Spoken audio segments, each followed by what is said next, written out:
तो दोस्तों, अंततः विशिष्ट शिक्षकों और सबसे बड़ी बात प्रधान शिक्षकों के लिए भी राहत भरी खबर आ गई है वेतन संरक्षण के रूप में।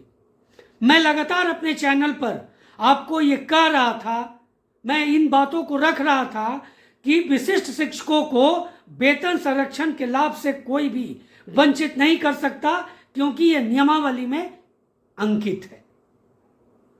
हुआ इसका फायदा प्रधान शिक्षकों को भी, खास करके 2003 से 6 वाले जो प्रधान शिक्षक थे जिन्हें भारी नुकसान हो रहा था, उनको अब कम से कम नुकसान नहीं होगा, क्योंकि प्रधान शिक्षकों को भी वेतन संरक्षण का लाभ मिल गया है।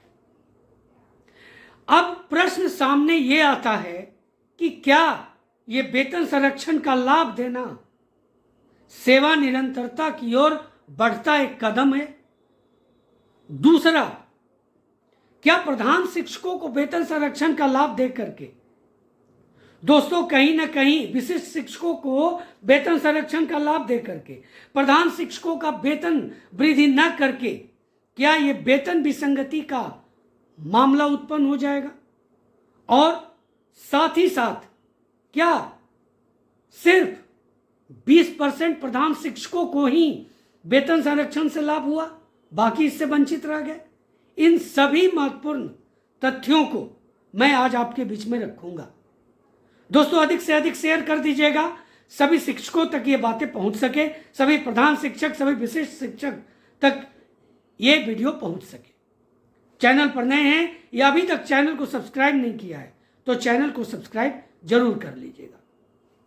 तो जैसा कि आप जानते हैं, सरकार ने प्रेस विज्ञप्ति के माध्यम से यह घोषणा किया कि विशिष्ट शिक्षकों को तो वेतन संरक्षण का लाभ उनके नियमावली में ही अंकित था, तो उन्हें दे दिया गया है, और अब उनका जो वेतन जो बकाया है वो भी अक्टूबर के वेतन के साथ दे दिया जाएगा।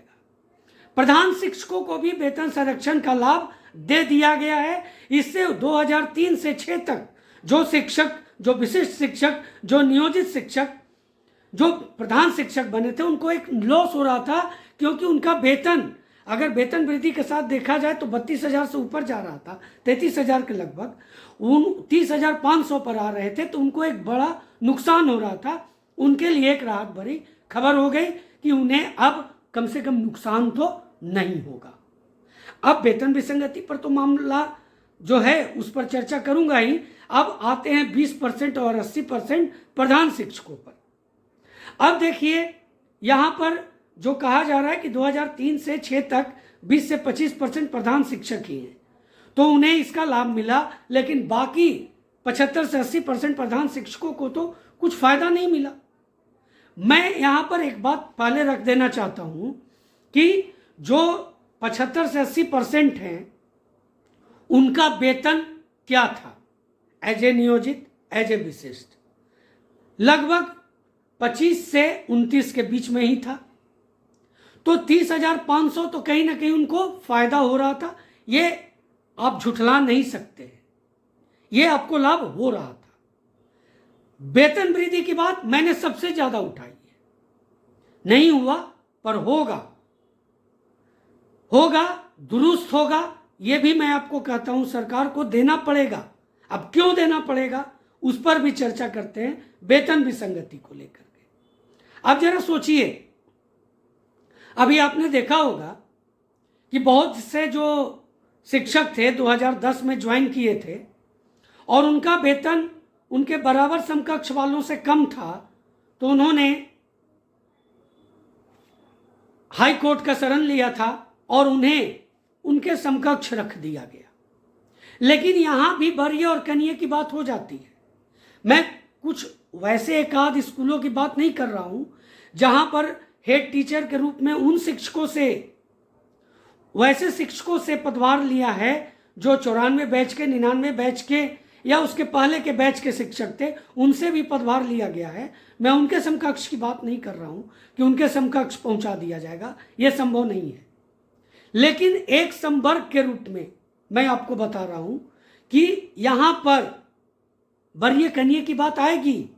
कनीय का वेतन अधिक और वरीय का वेतन कम कैसे? अब यहां पर आप देख लीजिए, प्रधानाध्यापकों के मामले में उनका 35,000 बेसिक है, 35,000, तो उतना तक आप देख लीजिए। 11, 12, 9, 10 किसी भी शिक्षक का वेतन 35,000 बेसिक नहीं है, वहाँ कोई मामला नहीं है। लेकिन यहाँ मामला आ जाएगा, मामला आएगा जब 2003, 5, 6 के जो शिक्षक हैं वो उनके नीचे रहेंगे और उनका वेतन अधिक रहेगा और प्रधान शिक्षक का वेतन कम होगा। तो दोस्तों यहाँ पर जब बातें आएंगी तो वहाँ पर सरकार को ये निर्णय लेना पड़ेगा कि प्रधान शिक्षकों का वेतन एक स्तर पर ऐसा कर दिया जाए जहाँ पर सभी को, जो उनके कनिये हैं, उनके वेतन से अधिक हो जाए सभी का। ये एक बात। दूसरी बात, सेवा निरंतरता की ओर बढ़ता हुआ एक कदम इसलिए मैं कह रहा हूं क्योंकि देखिए, वेतन संरक्षण का लाभ विशिष्टों को था, प्रधान शिक्षकों के नियमावली में अंकित नहीं था वेतन संरक्षण का, लेकिन सरकार ने दिया, ये बड़ी बात है। तो सेवा निरंतरता की भी जो बात है वो किसी के नियमावली में अंकित नहीं है, वो भी सरकार देगी, लेकिन सबसे पहले वेतन संरक्षण का लाभ प्रधान शिक्षकों को मिल गया। ये एक बड़ी जीत कह सकते हैं आप। ये आप इसको निराशा में मत लीजिए, आपका सेवा निरंतरता को लेकर के ये बढ़ता हुआ कदम है, इसलिए मेरी बात को समझिए। आप अपना मंतव्य दे सकते हैं, आप स्वतंत्र हैं, लेकिन दोस्तों मैं जो कह रहा हूं वो 100% सही कह रहा हूं। सभी चीजें आपको प्राप्त होंगी, कुछ चीजें इलेक्शन के पहले मिल गई है, कुछ चीजें आपको इलेक्शन के बाद भी मिलेगी और कोई नहीं रोक सकता है। तो दोस्तों, प्रधान शिक्षकों को भी फायदा होगा, विशिष्ट शिक्षकों को भी फायदा होगा। अभी वेतन संरक्षण मिला है, आगे जाकर के सेवा निरंतरता भी मिलेगा और प्रधान शिक्षकों की वेतन वृद्धि भी होगी। इसी उम्मीद के साथ दोस्तों आपको कार्य करना है।